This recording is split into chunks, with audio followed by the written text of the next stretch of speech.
Have you ever stopped to think that just one small piece of foam left in nature can affect the environment around it?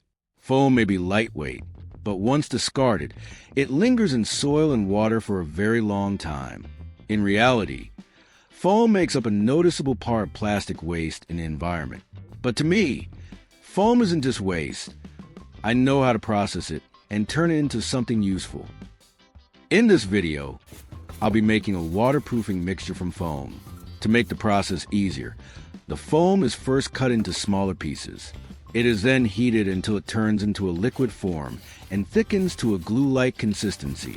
At that point, we can consider half of the waterproofing mixture complete.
There's a small note I'd like to mention here.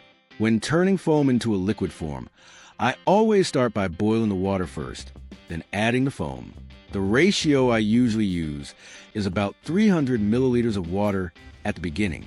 During heating, if the mixture starts to feel too thick, a bit more water can be added to adjust the consistency and make it easier to work with. Once it reaches the right thickness, this part can be considered complete.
While waiting for the melted foam mixture to cool down a bit, I'll take this time to cut a plastic bottle and turn it into a simple container for mixture.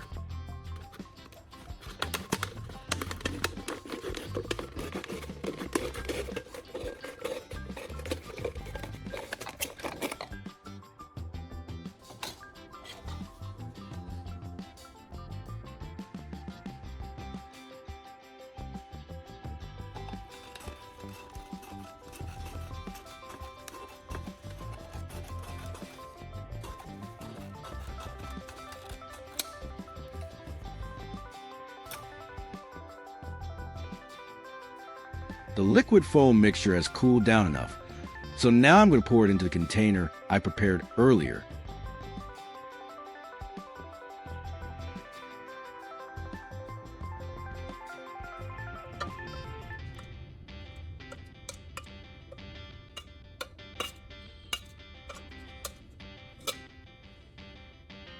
This mixture is made using a 1-to-1 ratio. In this video, I'm only mixing enough for a small test run.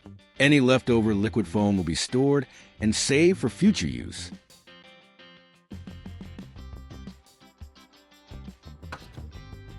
Here I have a waterproof paint design for galvanized steel surfaces. This type of paint has good adhesion and reliable water resistance, making it a great match for the liquid foam mixture we prepared earlier. Once these two components are thoroughly mixed, the resulting compound becomes highly versatile. Besides being applied to metal surfaces, it can also be used on other items that need protection, such as wood or cardboard. This is the remaining component that completes the waterproof coating mixture in this video.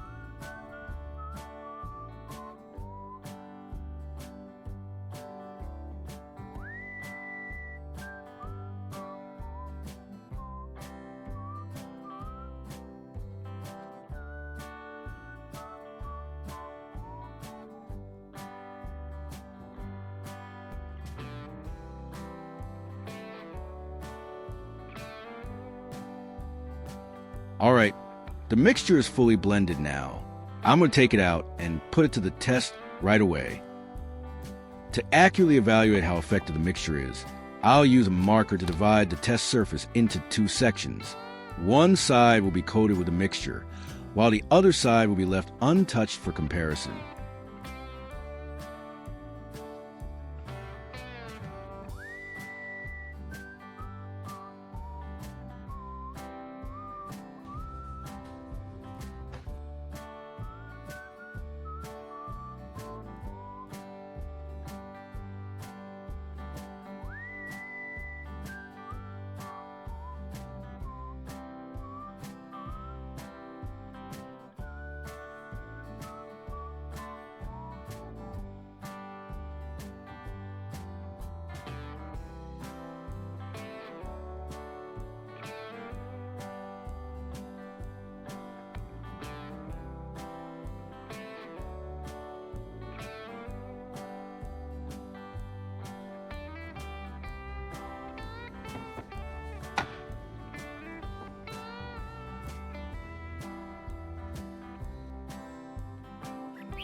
After waiting for a while, I'm going to check whether the mixed coating applied to the cardboard and the wooden board has dried enough, so we can move straight into the testing phase.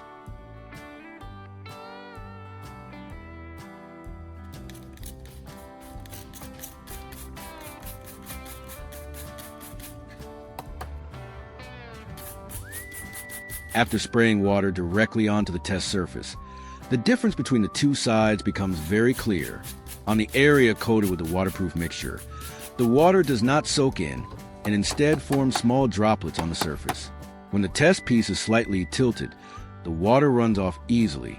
Meanwhile, on the uncoated side, the water is absorbed much faster, clearly showing the effectiveness of the coating.